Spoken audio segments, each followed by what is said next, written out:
chẳng đêm nay gió thở nhỏ ăn thở nghe gió thở nhỏ chẳng gì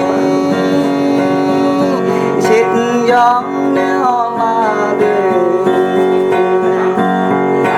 gió bọc bò mang là đời lại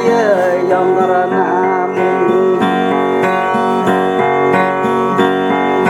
đây là gió cái dòng này đây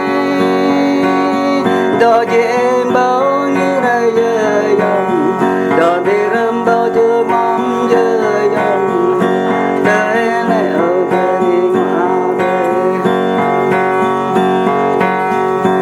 ở cái bốn đây là dòng gió lên rồi mà tươi rồi dòng mai cuốn mân bơi tươi